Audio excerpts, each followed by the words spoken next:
Kembali bertemu dengan saya Iwayan Sarman di channel YouTube Cara Mudah Naik Pangkat Guru. Pada kesempatan ini saya memberikan apresiasi dan terima kasih kepada sahabat guru hebat, kepala sekolah, pengawas pembina yang tentunya menantikan panduan lengkap penyusunan SKP pada periode Januari sampai dengan Juni tahun 2021 dan periode Juli sampai dengan Desember tahun 2021. Maka di sini akan saya pandu lengkap dengan aplikasi yang sudah dapat sahabat guru hebat semua gunakan, mulai dari penyusunan SKP periode Juni dan periode Desember tahun 2021. Nah, di aplikasi yang sudah saya pandu, di sini sahabat guru hebat cukup mengisi identitas di data awal, yaitu nama. Di sini saya contohkan input nama Sri Yanwarti SPD, lalu dilengkapi dengan pangkat. Sudah ada pilihan, pangkatnya adalah disesuaikan, kebetulan pembina tingkat 1-4D. Lalu setelah itu diinput atasan identitas penilai, kepala sekolah. Di sini ada kepala SMA Negeri 1 Palangkaraya sebagai contoh. Lalu di berikutnya adalah setelah melakukan input semua, maka karena tadi pangkatnya adalah pembina tingkat 1-4B, maka yang dipilih di sini adalah di panduannya ada di kanan. Nomor 6 ini adalah nomor 5 3A penata muda, nomor 6 adalah penata muda tingkat 1, nomor 7 penata 3C, lalu nomor 8 sampai dan seterusnya itu ada pembina 9, 10 itu adalah pembina tingkat 1, sehingga karena poinnya 10 maka di sini tinggal kita input dulu 10. Di sini sudah angka kreditnya juga nanti akan berubah. Nah, setelah itu diubah, maka dilanjutkan nanti periode SKP yang pertama, yaitu diisi dulu di sebelah setelah kita menginput pilihan tadi pangkat, dilanjutkan dengan periode 1 Januari 2021 sampai dengan 30 Juni 2021. Maka nanti akan muncul covernya seperti ini, cover SKP yang lama. Ini sudah langsung di linknya, masa penilaian juga, menit kerja, pangkatnya. Nah, lalu termasuk sampai ke formulir SKP-nya. Di sini sudah kita pandu. Nama ini sudah link tadi sampai ke jabatan, nanti tinggal diganti namanya siapa. Nah, lalu di pembelajaran unsur utama, kemudian karena ini sebagai wali kelas, unsur utamanya sudah diisi, juga sudah langsung link sampai kepada di sini yang diisi adalah formulir, yaitu di tanggalnya di sini sebelum tanggal 10 Januari 2021. Nah, di berikutnya dilanjutkan dengan sheet di penilaiannya. Di penilaiannya juga tinggal di ini karena masih mengacu pada prestasi kerja pegawai. Penilaiannya menggunakan PP 46 tahun 2011. Ini masih disesuaikan. Tentu ini adalah penilaiannya langsung oleh atasan. Nah, lalu di terakhir di sini akan ada DP3-nya. DP3-nya itu masih menggunakan format yang lama, yaitu diawali dengan nama guru, sudah link juga, sampai kepada kepala sekolah, atasan, sebagai atasan kepala sekolah, yaitu kepala bidang pembinaan SMA. Nah, kemudian disinilah penilaian itu diberikan, mulai dari orientasi pelayanan, integritas, sampai ke karena guru belum ada kepemimpinannya dikosongkan. Nah, kemudian nilainya sudah ketemu, ini 88,88 kategori baik. Nah, di periode Januari sampai dengan Juni selesai. Nah, berikutnya kita akan masuk ke SKP periode bulan Juli, 1 Juli sampai dengan 31 Desember 2021. Nah, tentu alurnya ini sudah coba saya rancang, yaitu ada perencanaan, pelaksanaan, dan juga penilaian. Di alur SKP saya coba bagi ini menjadi dua bagian tadi. Untuk di 2021 khususnya dari Januari sampai dengan Juni. Nah, tentu dilengkapi tadi dengan SKP bagian pertama Januari sampai Juni. Lalu di SKP kedua yaitu Juli sampai Desember. Di sini akan sahabat guru akan saya pandu dengan secara lengkap, dimulai dengan penjabaran mutu. Nah, di penjabaran mutu saya sudah awali dengan bagaimana penjabaran mutu yang akan ditetapkan oleh kepala sekolah. Ini yang paling penting. Aspek yang setelah ditetapkan itu mulai dari visi misi kepala sekolah akan dilaksanakan sebagai kinerja utama oleh semua yang ada di sekolah, mulai dari wakil kepala sekolah, mulai dari kepala lab, kepala perpustakaan, sampai kepada koordinator, sampai kepada guru dan tenaga administrasi. Ini sudah saya kelompokkan menjadi kode jabatannya, itu indikator kinerja individunya yang akan merupakan kinerja utama dari kepala sekolah, dan nanti akan dititipkan di wakil kepala sekolah dan juga koordinator atau kepala lab tadi ke guru dan tenaga administrasi. Nah, saya bagi menjadi ada kurang lebih 8 di sini.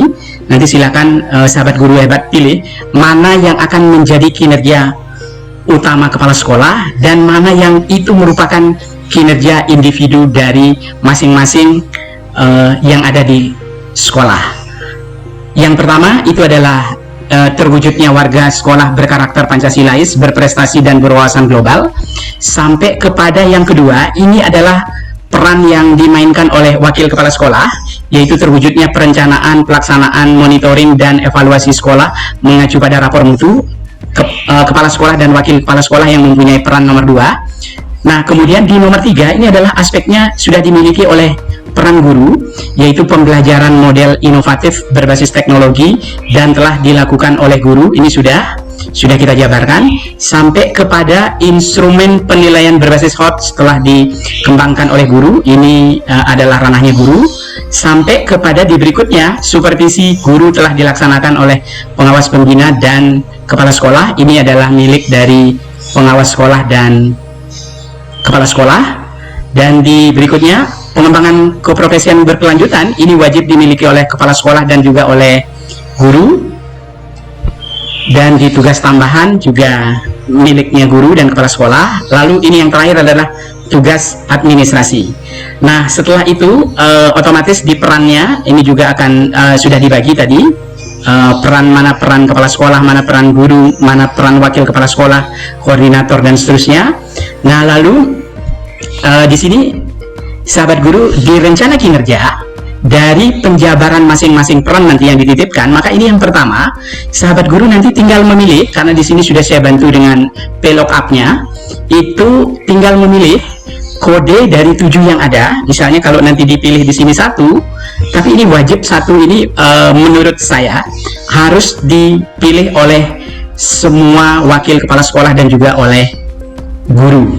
Nah, kemudian tinggal klik nomor 1. Kalau nanti misalnya sahabat guru ingin mengganti ini menjadi nomor 2, maka otomatis nanti akan pilihan yang nomor 2 yang akan muncul. Jadi ini saya kembalikan dulu ke nomor 1. Nah, lalu di nomor 2 yang memang itu merupakan titipan dari kepala sekolah, ini silakan nanti sahabat guru mana yang merasa lebih mudah untuk dipilih, tinggal memilih option yang tersedia. Ada 1 sampai 7, boleh nomor 7, boleh nomor 4, boleh juga nomor 3. Itu tergantung dari peran MG MP masing-masing yang akan menentukan. Nah, yang harus diingat itu adalah di setiap tujuan ini, maka di indikator kinerja itu dibagi menjadi 3, aspek kuantitas, aspek kualitas, dan juga aspek waktu, yang masing-masing ini sudah punya ciri khasnya masing-masing. Kalau kuantitas itu adalah persentase pemenuhan, kalau kualitas itu adalah tingkat kesesuaian, dan kalau waktu itu adalah tingkat ketepatan.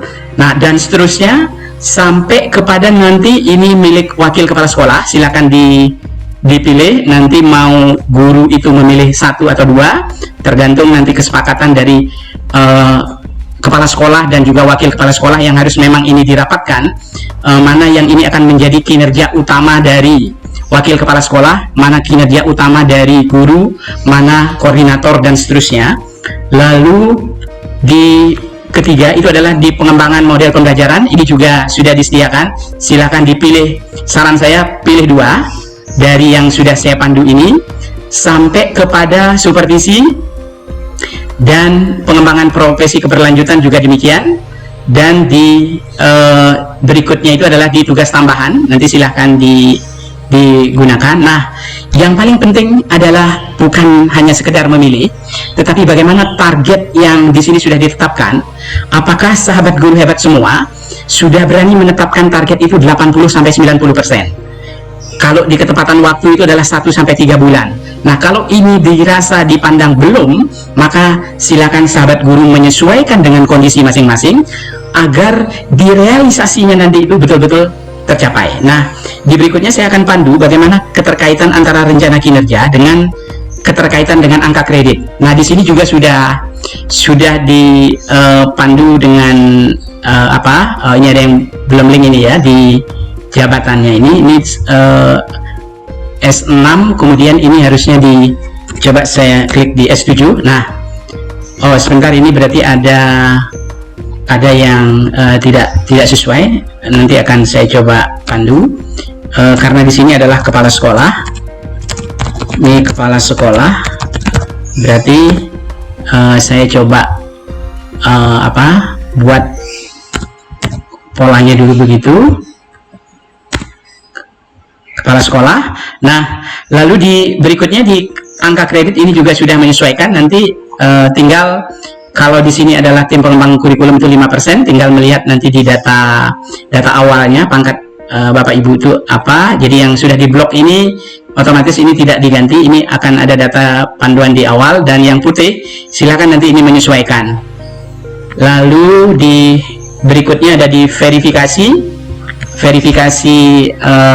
angka kreditnya, ini penting untuk ditelaah oleh tim angka kredit di sekolah, sampai kepada review dan di penetapan. Nah, tentu sampai di penetapan ini, ketika sudah ditetapkan, maka guru sudah siap untuk melakukan rencana aksi, pendokumentasian kinerja, kemudian juga dilanjutkan dengan nomor 10, itu akan pengukuran rencana aksi, apa rencana aksinya, sampai kepada hasil pengukuran kinerja.